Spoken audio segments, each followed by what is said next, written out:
Hello friends, this is Poonam Tomar. एक बार फिर से आप सभी का स्वागत करती हूँ आपके अपने चैनल पूनम एजुकेशन अकेडमी पर। सो फ्रेंड्स, आज की हमारी ये वीडियो होने वाली है बहुत ही इम्पोर्टेंट, क्योंकि आज हम बात करने वाले हैं बिहार में होने वाले एक शिक्षक भर्ती, जो कि बहुत ही टाइम से ये मामला बहुत ही उलझा हुआ आप सभी को दिखाई दे रहा था, लेकिन अब एटलीस्ट इसका समाधान हो चुका है। तो बिहार में लगभग 2.5 लाख प्लस पद जो टीचर के हैं वो खाली है।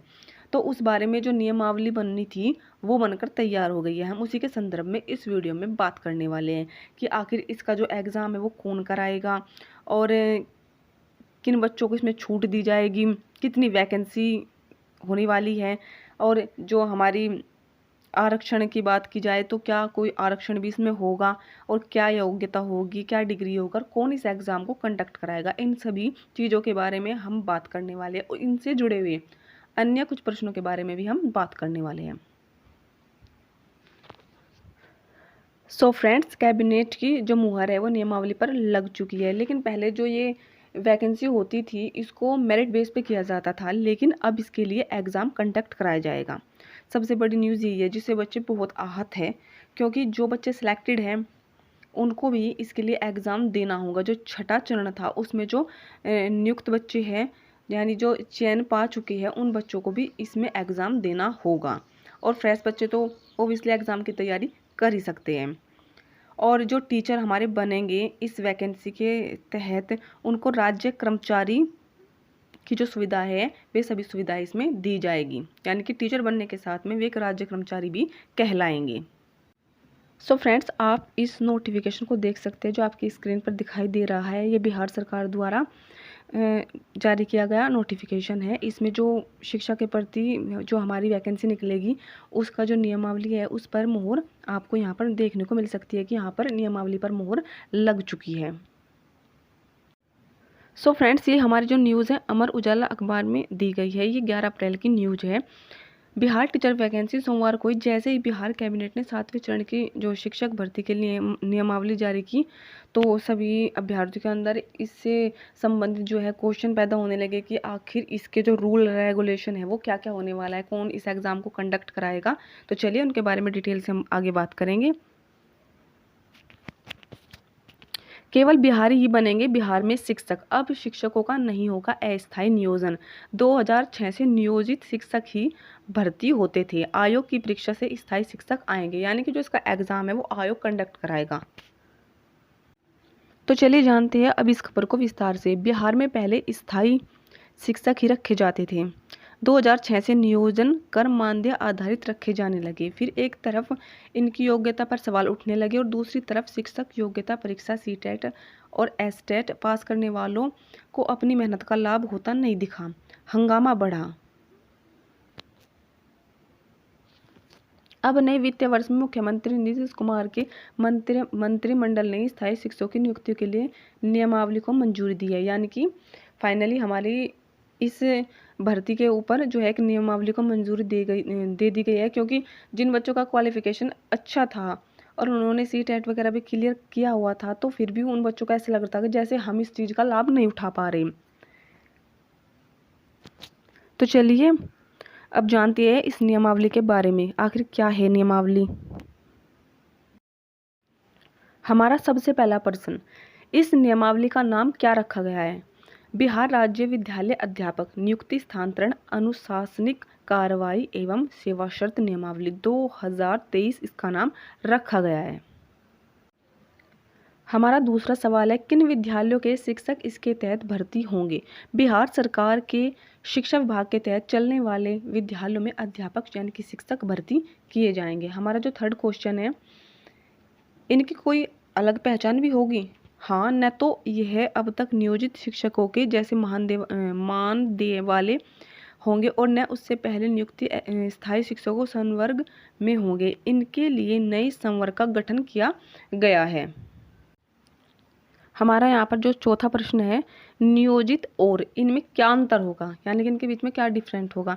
इस संवर्ग के शिक्षक सीधे राज्य सरकार के नियंत्रणाधीन होंगे, सरकारी कर्मी होंगे, मानदेय नहीं, वेतन पर काम करेंगे, सरकारी सेवाओं की तमाम सुविधाएं मिलेगी जो कि इनको मिलनी चाहिए। यानी कि ये जो बनने वाले हमारे जो टीचर होंगे राज्य कर्मचारी भी कहलाएंगे और इनको सभी सुविधाएं दी जाएंगी जो एक राज्य कर्मचारी को मिलती है। आप सभी के मन में ये प्रश्न भी उठ रहा होगा जिसके बारे में हम बात कर चुके हैं कि क्या इसके लिए कोई एग्जाम भी होगा। तो कैबिनेट के निर्णय के अनुसार राज्य सरकार की ओर से तय आयोग इस संवर्ग में नियुक्ति के लिए प्रतियोगिता परीक्षा लेगा। शिक्षा मंत्री प्रोफेसर चंद्रशेखर ने बीपीएससी से परीक्षा लेने की उम्मीद जताई है। यानी कि जो हमारी बीपीएससी होगी वो इसके लिए जो है एग्ज़ाम कंडक्ट कराएगी। तो अगला हमारा जो प्रश्न है, अगर बीपीएससी परीक्षा लेगा तो कब होगी इसकी परीक्षा, यानी कि इसकी परीक्षा आखिर कब होने वाली है। देखो पहले तो इसके बारे में सभी जगह से डिटेल मांगी जाएगी कि किन स्कूलों में किन विद्यालयों में कितनी सीटें खाली है, उसका फिर आंकड़ा तैयार करने के बाद में फिर ये अपना पेपर सेट तैयार करेंगे। तो लगभग इस प्रक्रिया में कम से कम 5 से 6 महीने तो बिल्कुल लगेंगे। इससे पहले तो एग्ज़ाम बिल्कुल भी नहीं करा सकते लोग। तो चलिए हम अपनी संभावना के अनुसार इसका आंसर जो है आपको बनाने की कोशिश करेंगे। बिहार लोक सेवा आयोग ने पिछले दिनों संयुक्त परीक्षा को लेकर अहम घोषणा की है। 30 सितंबर को 69वीं पीटी परीक्षा में कई स्तर की नियुक्ति के लिए संयुक्त परीक्षा होनी है। अगर बीपीएससी को परीक्षा का अधिकार मिला और शिक्षकों की नियुक्ति की इस परीक्षा का सिलेबस मैच किया तो इस पीटी के साथ यह परीक्षा संभव है, यानी कि संभावना है कि इसके साथ में ये हो जाए। तो चलिए अब इसकी योग्यता के बारे में बात कर लेते हैं कि कौन इस परीक्षा को दे सकता है।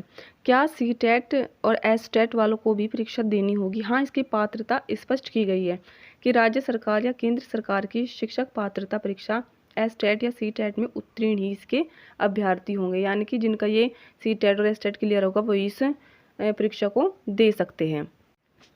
सीटेट एसटेट के अलावा इसमें और क्या योग्यता होनी चाहिए, तो चलिए इस पर भी बात कर लेते हैं। सीटेट एसटेट के अलावा विद्यालय अध्यापक के पद पर नियुक्ति के लिए राष्ट्रीय अध्यापक शिक्षा परिषद द्वारा निर्धारित शैक्षणिक एवं प्रशैक्षणिक योग्यता अनिवार्य है। इसी तरह विद्यालय जो विशेष विद्यालय अध्यापक के लिए अहिर्ता भारतीय पुनर्वास परिषद के अनुरूप अनुमान्य होगी। विषय विशेष के शिक्षकों की नियुक्ति के लिए अलग से विशेष अहिर्ता के निर्धारण का अधिकार भी विभाग के पास सुरक्षित है। क्या इस परीक्षा में किसी को किसी तरह की छूट मिलेगी? हाँ, दक्षता परीक्षा उत्तीर्ण वैसे शिक्षक जो वर्ष 2012 से पूर्व नियुक्त एवं कार्यरत हो उनके लिए शिक्षक पात्रता परीक्षा में उत्तीर्णता अनिवार्य नहीं होगी। यानी कि जो 2012 से पहले के नियुक्त टीचर है उनके लिए ये एग्ज़ाम देना ज़रूरी नहीं है, यानी कि उनको एग्ज़ाम देने की कोई ज़रूरत नहीं है, उनके लिए एग्ज़ाम नहीं होगा। तो चलिए अगले प्रश्न के बारे में बात कर लेते हैं। क्या 2006 से अब तक नियोजित शिक्षक भी समवर्ग में आ सकती है? हाँ, वर्ष 2006 से अब तक पंचायती राज संस्था एवं नगर निकायों के जरिए नियोजित शिक्षक भी इसी नियुक्ति प्रक्रिया में भाग लेकर इस नए समवर्ग में आ सकते हैं। पात्रता की बाकी शर्तें उन पर भी लागू होगी। हमारा जो अगला प्रश्न है वो है कि क्या नियुक्ति के लिए भी अलग अलग संवर्ग होगा? राजकीय बुनियादी विद्यालय, राजकीयकृत एवं प्रोजेक्ट कन्या उच्च माध्यमिक विद्यालय में नियुक्त होने वाले विद्यालय अध्यापक का स्तरवार एवं विषयवार अलग अलग संवर्ग होगा। इसी तरह प्राथमिक एवं माध्यमिक विद्यालय के मूल कोटि एवं स्नातक कोटि के विद्यालय अध्यापक तथा माध्यमिक विद्यालय एवं उच्च माध्यमिक विद्यालय में विषयवार विद्यालय अध्यापक का अलग अलग संवर्ग होगा। हमारा अगला प्रश्न है, संवर्ग राज्य स्तर पर होगा या जिला स्तर पर? सभी पद सीधी नियुक्ति से भरे जाएंगे। आयोग इनका चयन कर शिक्षा विभाग की अनुशंसा देगा। शिक्षा विभाग संबंधित जिले के डीईओ को नियुक्ति हेतु इन्हें आवंटित करेंगे। उसके बाद स्पष्ट होगा कि ये सभी संवर्ग जिला स्तर पर कैसे बटेंगे। जिला शिक्षा पदाधिकारी डीईओ इस संवर्ग के नियुक्ति प्राधिकार होंगे, यानी कि प्राधिकारी होंगे। क्या बिहार के बाहर के लोग भी आवेदन कर सकेंगे? नहीं, आवेदन जो मतलब बिहार में रहने वाले स्थायी लोग हैं, वहाँ के निवासी है, वे ही इसमें आवेदन कर सकेंगे। इसमें आरक्षण का भी प्रावधान रखा जाएगा। आरक्षण इसमें ज़रूर होगा। राज्य सरकार के अधीन सीधी नियुक्ति में सामान्य प्रशासन विभाग ने जो भी आरक्षण प्रावधान प्रभावी रखा है या रखेगा वह इस पर लागू होगा, यानी कि इसके लिए आरक्षण तो ज़रूर होगा। उसमें महिलाओं को भी आरक्षण दिया जाएगा और जो भी है वो जैसे ही उसके बारे में कोई डिटेल मिलेगी हम आपसे शेयर करेंगे। तो चलिए महिला आरक्षण के बारे में भी बात कर लेते हैं कि क्या इनके लिए कुछ खास होने वाला है।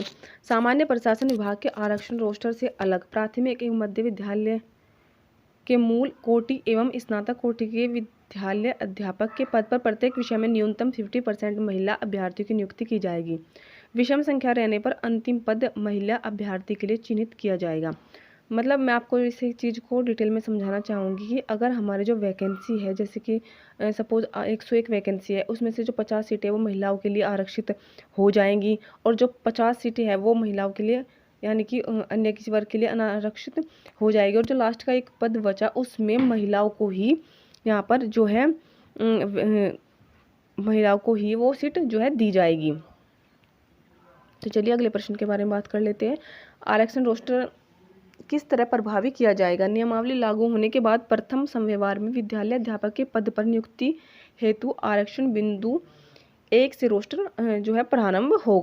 हमारा जो अगला प्रश्न है, कोई विद्यार्थी कितनी बार परीक्षा दे सकता है। कोई भी अभ्यर्थी इस नियमावली के अंतर्गत अधिकतम 3 बार परीक्षा में भाग ले सकता है। नियोजित शिक्षकों का क्या होगा। अब जिला परिषद नगर निकाय इकाइयों से शिक्षक नियोजित नहीं होंगे। अब तक जो नियोजित है उन पर कोई प्रभाव नहीं पड़ेगा, वे पूर्ववत काम करते रहेंगे, यानी कि पहले की तरह अपने काम में जुटे रहेंगे। उन्हें इस नियमावली का एक ही फायदा मिलेगा कि वह चाहे तो इस संवर्ग में शामिल होने के लिए अर्हता रहने पर परीक्षा दे सकते हैं। हमारा अगला प्रश्न है, क्या डीएलएड या बीएड पास होने से इस संवर्ग में नियुक्ति के लिए आवेदन कर सकते हैं। तो ये तो टीचिंग डिग्री होती है तो इनको तो होना बिल्कुल कंपलसरी है। अगर आपने जो है बीएड एमएड है, आपने बीएड एमएड किया हुआ है तो आप हाई स्कूल में टीचर बनने के लिए शिक्षक पात्रता परीक्षा पास करना आपके लिए जो है अनिवार्य होगा। तो चलिए थोड़े से रिक्त पदों के बारे में भी जान लेते हैं। जो हमारे 11th-12th के यानी कि उच्च माध्यमिक विद्यालयों में जो रिक्त पद है उनकी लगभग, जैसे कि आप देख सकते हो यहाँ पर 90,000 के आसपास जो है पद खाली है।